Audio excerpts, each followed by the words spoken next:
Hey guys, welcome back to the Otter Creek in Rio Grande. I'm going to do an operating session here. I'm not entirely sure where it's all going to go. I have an idea of what I want to do, but before I get started moving any cars, I think I want to pull you into the computer and kind of show you some of the changes that have occurred over the last month or two concerning how I do what I do with operations here on the Otter Creek in Rio Grande. If you've watched the channel for a while, you probably have a pretty good idea of what the railroad is laid out like, but I thought I would go ahead and include this map as provided by Train Waybills, just for the newer subscribers, and because a couple of things have changed, I think, since the last time I showed this. But here, starting at the far east end of the railroad, is Colorado City. This is my staging yard and all points east of the railroad. The next town is Cloud, and that's the area that I'm kind of working on figuring out all the trackage and getting that laid out still. It'll be the last section of the railroad that I complete, I think for sure, without a doubt. Then the next town is Malta, which is the time saver. And then still moving to the west, we have Maroon Creek. And this is the area that I've been working on, kind of begins at my workbench and then wraps around part of the room here. And that's where I'm currently trying to get some scenery completed. Now, from Maroon Creek, I've got an interchange that will take you here to Jerome Park. And this just kind of serves as another location that I can interchange cars with. And then the next major town is Frying Pan. And Frying Pan serves as a division point for a couple of different locations that we can go to. But once you leave Frying Pan, continuing west, you'll come to Grand Junction. So I view everything between Grand Junction and Colorado City as Division 1. Now, leaving Frying Pan going to the northwest is kind of how I'm envisioning it. I still consider it an east-west route, but obviously it's going to be a little north. You've got Silver Gulch and Idaho Springs. I consider the area from Frying Pan to Idaho Springs as Division 2. And then Hellgate Pass is straight south of Frying Pan, and it's kind of its own division as well because there's really just one town at the moment.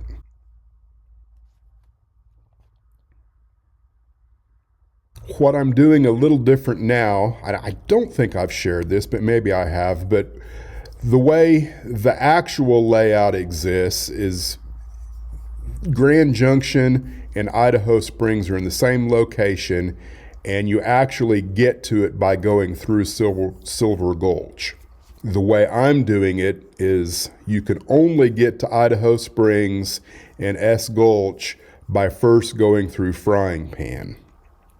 And so that's kind of how everything's laid out and how the operations are supposed to be working at the moment concerning using Frying Pan as, kind of a central hub for everything.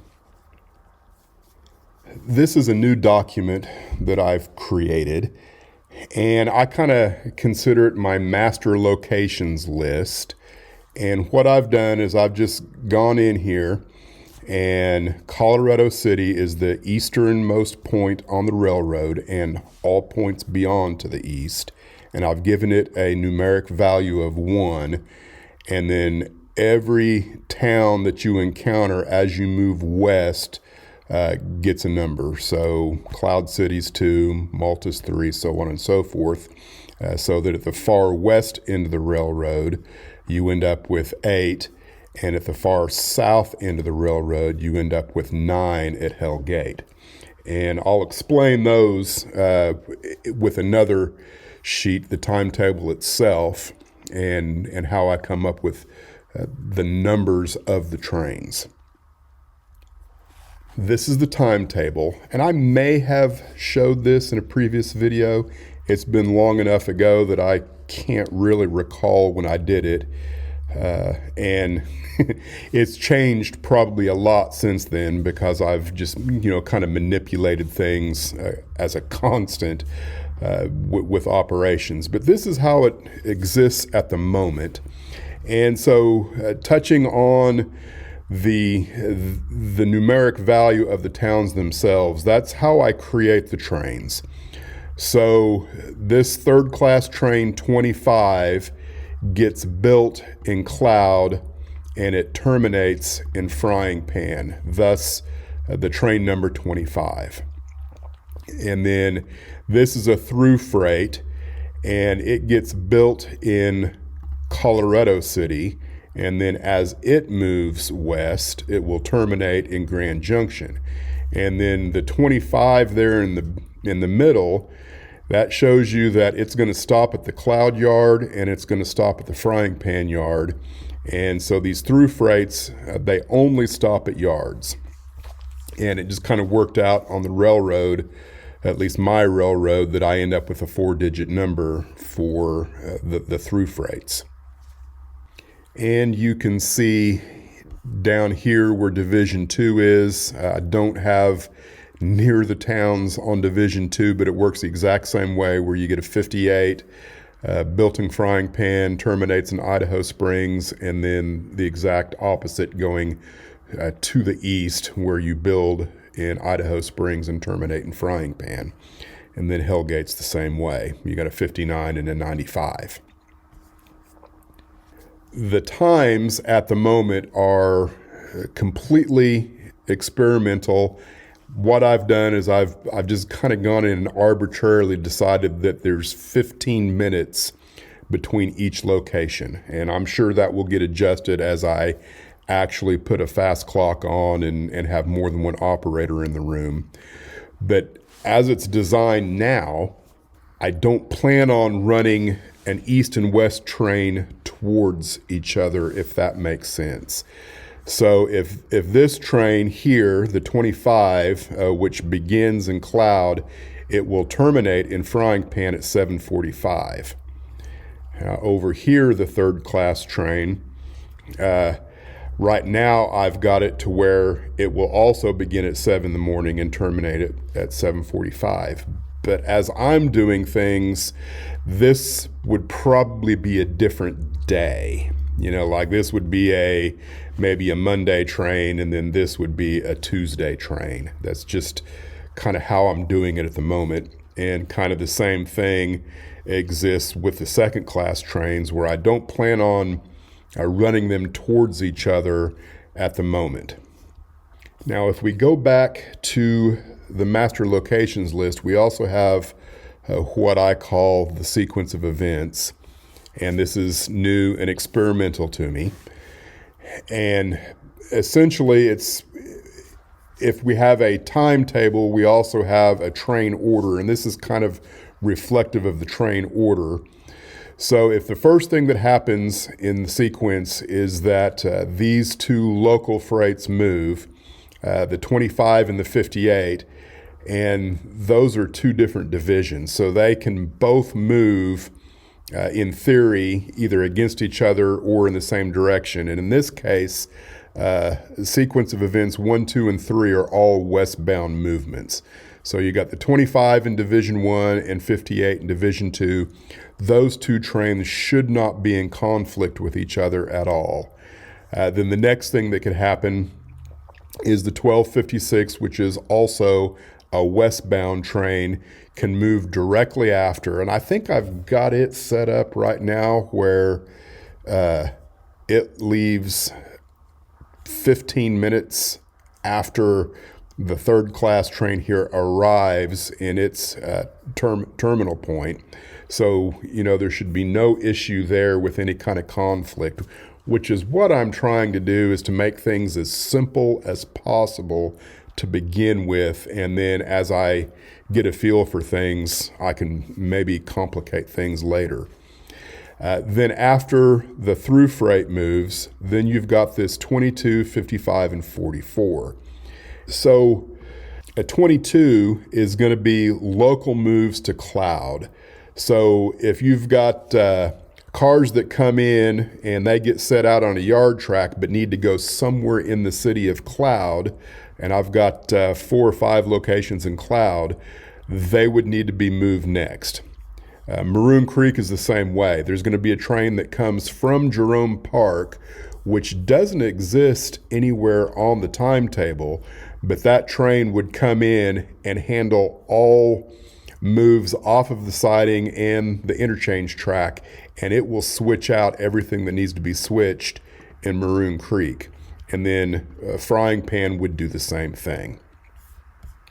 Then the next thing that may or may not happen is any kind of specials or extras that would take place in the time frame that everything here, that's moving west happens. Then you get anything else, maybe some passenger trains, maybe a long ore drag, or maybe a bunch of reefers might be a special train, that's fast freight or whatever, that would be in addition to something that takes place every day. And my thought right now is that all of this, the first 3 sequences, the first 3 events take place of a morning, and then these next 3 all take place in the afternoon. So now we're moving eastbound. I think that's the simplest way to handle it to begin with, and then figure out how to make it better moving forward. Okay, hopefully that makes sense to you guys. And now I think it's time to make some decisions on what needs to be done on the railroad itself. Steve at Trainway Bills has added some new features to the program, and they are reports. And I'm not going to try and explain all of these. I am going to show you this one here. This is the car report. So if you add a car to your layout and you put it in Trainway Bills, it will populate in this particular report. And you can see I've got about 85 cars, give or take, on the layout. And it shows you the number of the car, what railroad, the type, where it's at, where the waybill is in its progression in the car card, and what commodity it's currently loaded down with. So pretty cool. So I can kind of go in here and look at any car that I have and know where it's at just by pulling this report. And then the next one I'm going to show is the industry report. This is the one that I use to kind of determine what needs to be done on the railroad. And so you've got the location, the industry, the car, and where the waybill is in the process of getting processed.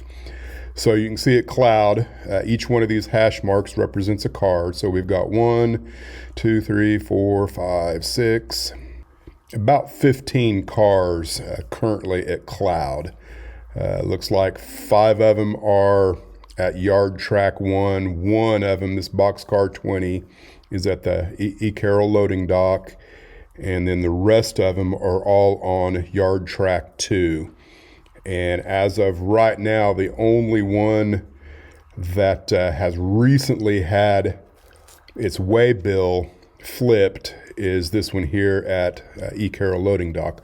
All these others, if you see the word parked, that means the waybill has been flipped or turned in the car card, so to speak, virtually.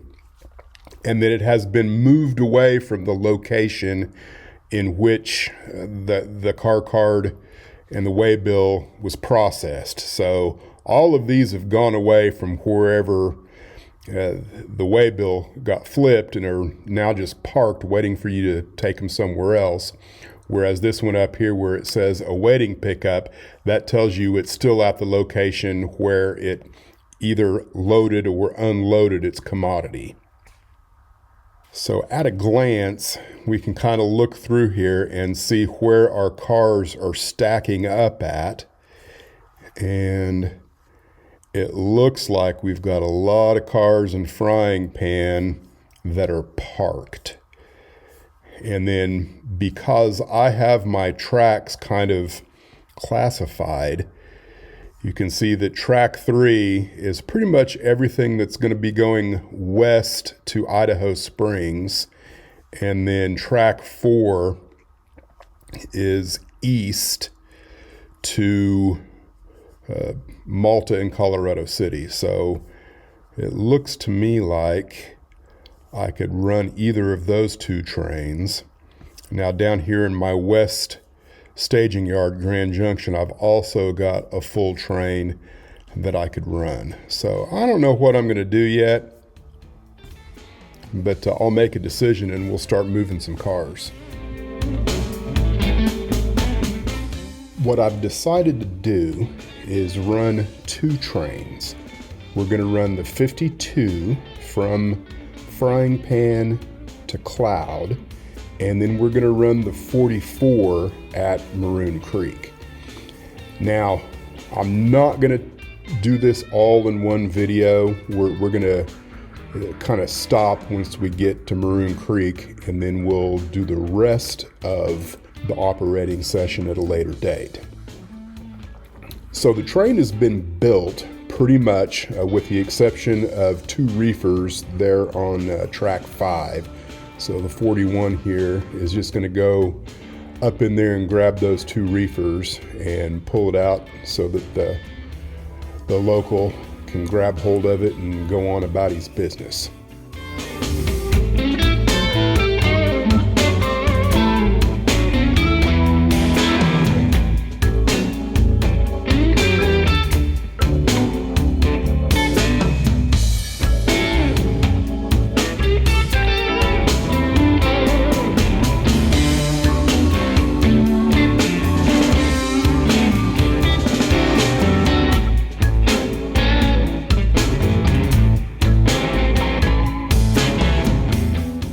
Chosen the Blackstone 462 with the snow plow. That's what we're going to use as our power as we go up to Cloud.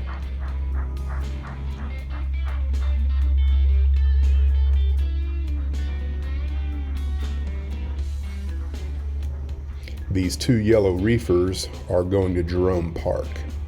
Everything else is going to Malta. But we will pick up some cars in Maroon Creek that have a destination in Cloud.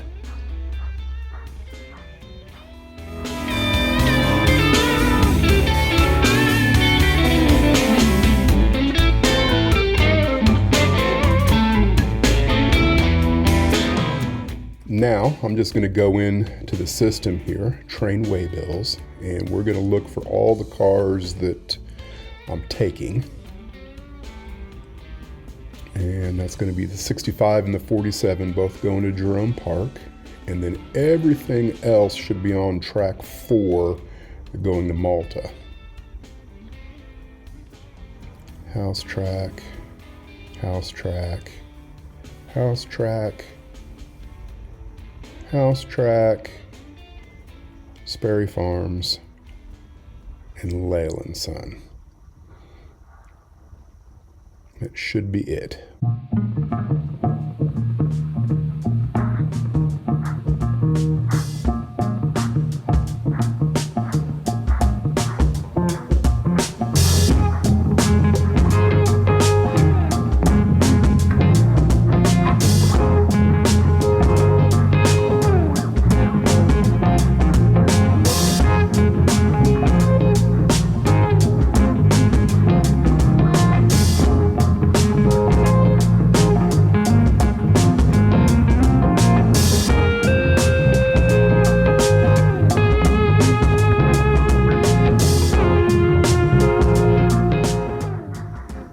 Will be a 9-car train counting the caboose.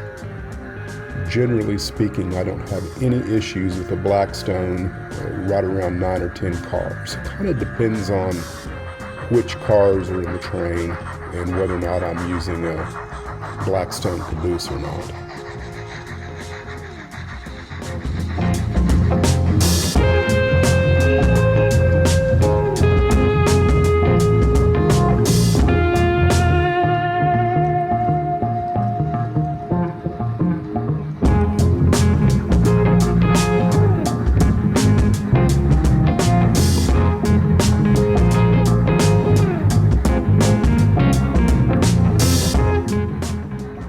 Here we are going across Workbench Pass. This is a little more than a 2% grade.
Just going to set these two reefers out here on an interchange track.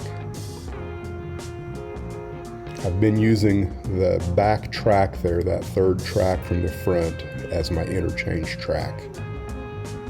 The only real rule I have on that is because there is a turnout on that track, you might have to brake the train. We don't want to leave anything on the turnout.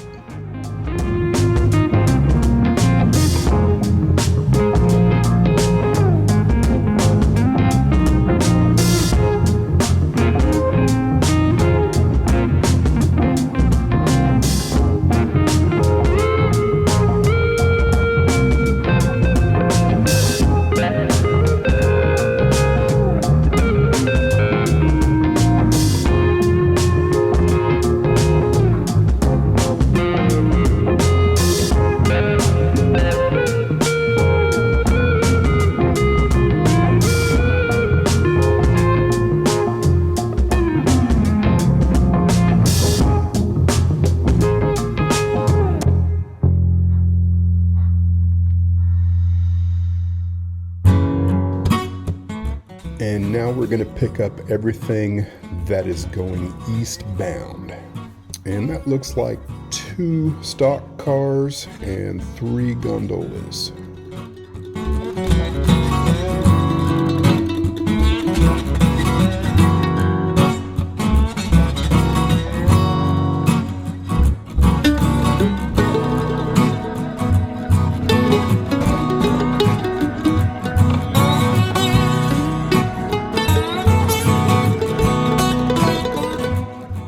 We've tied on to the caboose, and we just need to make sure that everything we've set out and picked up we've done accurately in here.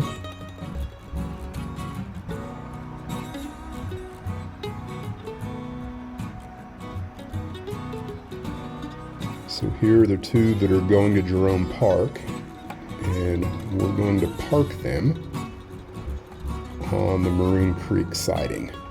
I haven't technically made it to the interchange yet, or to Jerome Park, depending on how you look at it. Now I'm looking for everything that's going east that was on the Maroon Creek siding.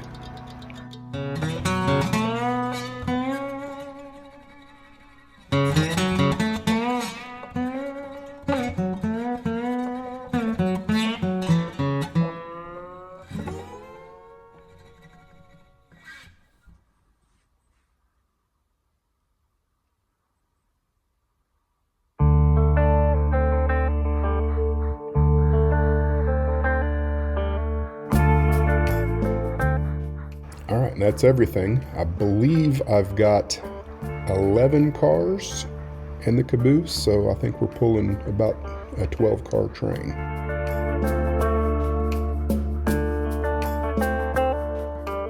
Now we're picking up with the 44.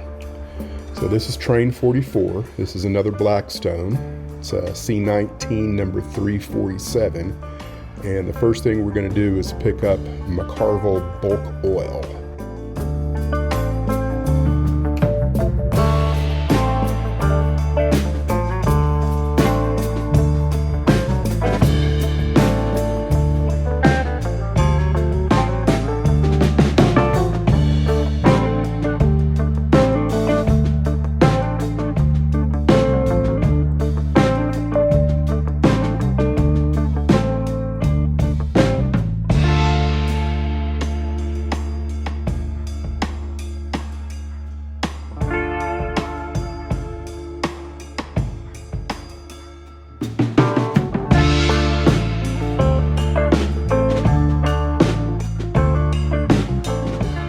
Go ahead and back out of the Y and come in on track 4, which is the track I've been using as the interchange track.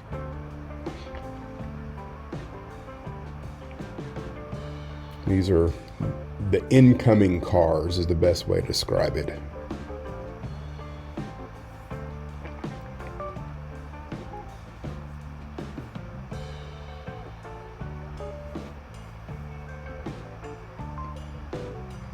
So we're going to pick up 47 and 65. So I've got 3 cars now, 2 in the front, 1 in the back. And I think the only thing left to do in Maroon Creek is pick up the Muckawonga. And we've got 4 cars there.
All of these cars are also going east, so we're going to set them out on the Maroon Creek siding,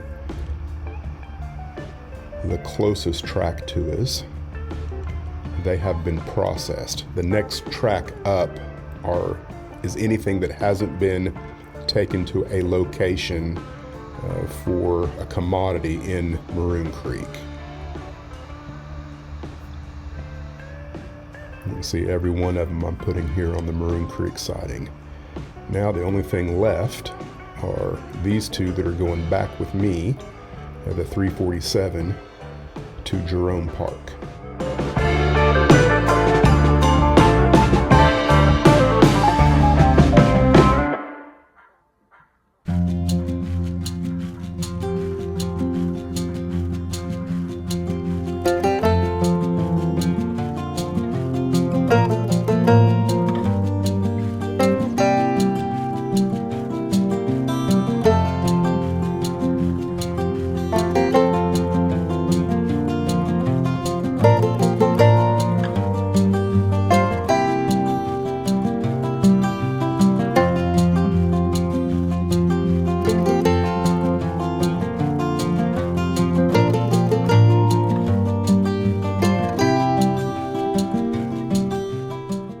Okay, that ought to about cover it. This is the 462 coming into Malta. Got a lot of cars. I think every car in Malta needs pulled, and then about half the train needs to go in. So we're going to save that for another day. I hope you enjoyed this. Thanks for watching Otter Creek and Rio Grande.